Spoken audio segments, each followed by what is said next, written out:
Hello everyone and welcome to Season 4, Episode 22 of Pro Wrestling's Top 50. I'm your host Travis McNeil, and today we continue our countdown of the top 50 matches in Lucha Underground history with match number 29 on our list, which is a quarterfinal match in the Cueto Cup tournament between Prince Puma and the Darewolf PJ Black from the July 19th, 2017 edition of Lucha Underground titled Fade to Black. This match is a really awesome hidden gem in the Lucha Underground catalog. It is by far the performance of PJ Black's career. He is a wrestler that I could be wrong, and no disrespect to him. I think a lot of people might look at PJ Black and go, yeah, he's solid. But I can't imagine there's too many people out there that, think he's, one of the all-time greats or their favorite wrestler or anything like this. He was really enjoyable in the WWE as Justin Gabriel, especially, his run in Florida Championship Wrestling as the champion there before ultimately coming in with NXT and being part of the Nexus. When he left the WWE, was starting to pop up in Ring of Honor, places like that, and primarily Lucha Underground. He's someone that I've always really enjoyed watching, but this match shows just what he can do if you give him time and you give him a main event spot. You give him an excellent opponent like Ricochet. What he's capable of. This match is phenomenal and really worthy of its spot on this list. Interestingly enough, too, so PJ Black, he was a heel. He was a member of the Worldwide Underground Johnny Mundo stable. Johnny Mundo was the Lucha Underground champion at the time of the Cueto Cup. We've talked about that Prince Puma would ultimately end up winning the Cueto Cup and going on to face Mundo at Ultima Lucha 3.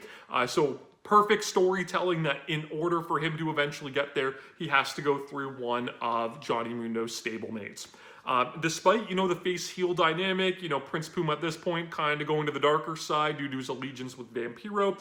We start out with a split crowd, which I found kind of weird, but it really gives this match like a great atmosphere. We got the dueling chants of, Prince Puma and PJ Black, and the crowd is super hot, and that furthers throughout as the match goes on, and they eventually, develop into all the big spots that they end up doing.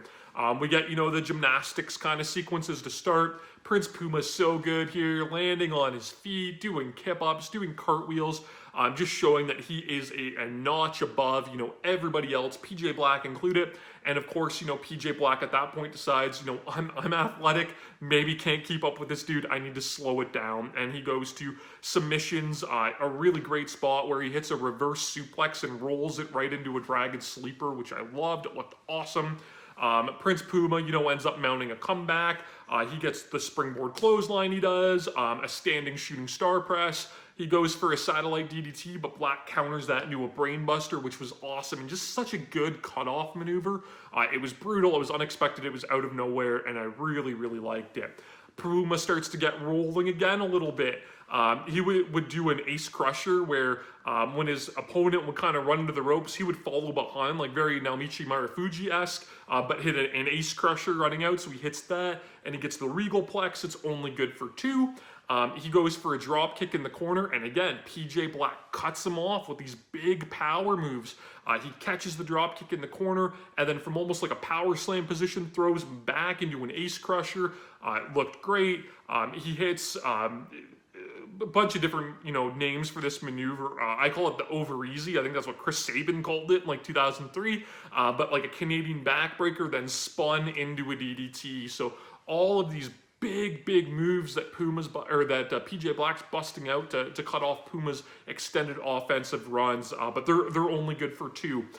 We get a big strike exchange, something that Lucha Underground did that it's going to sound kind of cheesy me explaining it, but it really works in the context of the show, is they would add sound effects to a lot of the strikes that they would do. And, if you're a wrestling purist, you're like, that's, baloney, right? I don't want to see that. But you know what? It works. And I guess it's kind of akin to, slapping the leg on a super kick or slapping the leg on a chop if you're Johnny Gargano or, whatever. But here they put in the artificial sound, but they do a really good job where, it works and, maybe a little over the top, but it really does add some impact to the strike. So I like it. I think it only works in Lucha Underground, that they're kind of the cinematic wrestling promotion. It's not something I'd want to see in WWE or AEW or anywhere else, but it worked in the context. So we got this big strike exchange with all of these big sound effects making, the kicks and the forearms and everything sound so impactful. And Puma ends up hitting, the 360 tornado kick, hits the Northern Lights, rolled into the vertical suplex for 2. We get, another big 2 on PJ Black's end, where I loved it, where he goes for like a quebrada, and Puma's ready to catch it, but he fakes it out, and then he ends up hitting a kick, like almost Johnny Mundo-esque, and then follows that up with, he does like a quebrada, like a lion salt, but off the top rope instead of the middle rope. So that was his finish in FCW. So he hits that, it looks beautiful, and it's only good for 2. We're really rocking and rolling with the near falls here. Puma gets a reverse Hurricane Rana off the top rope, only good for 2. They go back up the normal way, and he hits, again, I call it the Jericho Spike, right? The Hurricane Rana from the top with both guys standing on the top rope. But as Black's coming down, he does an extra rotation to land on his face instead of his back. Not quite as clean as when Amazing Red hit it on AJ Styles in 2002 NWA TNA, but still looked really great. Really, really cool spot. You don't see that too often with that extra rotation. That's only good for 2. The crowd are losing their minds at this point with this match that, is completely over-delivered and exceeded anybody's expectations and really feels like a legitimate main event match. Prince Puma, he hits the John Woo drop kick into the corner, goes up top, hits the 630. It's enough for 3 and to finally put a very, very game Darewolf PJ Black away and advance in the Cueto Cup.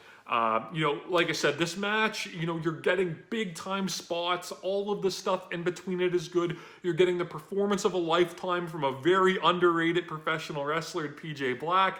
And you're getting, Prince Puma just showing why he was, the main event player, the face of Lucha Underground for those first 3 seasons. I love this match. You don't really hear it get talked about too often. It's not a gimmick match, which I feel that Lucha Underground is really known for. It's just 2 guys going out, putting on a classic, and doing everything in their ability to give the fans something, memorable. And the crowd reaction from the crowd certainly shows that they did that on that night in Boyle Heights. This match, of course, it's Lucha Underground, so depending on where you live, you may be able to find it on Tubi. If you don't have access to that, you can Google search these matches. You can find them on Daily Motion or, various Asian streaming websites, but the content is out there, of course. You can subscribe to my channel on YouTube so that you never miss a video. Follow me on Instagram and Twitter at Wrestling50, and please join me again tomorrow as we continue to count down Pro Wrestling's Top 50.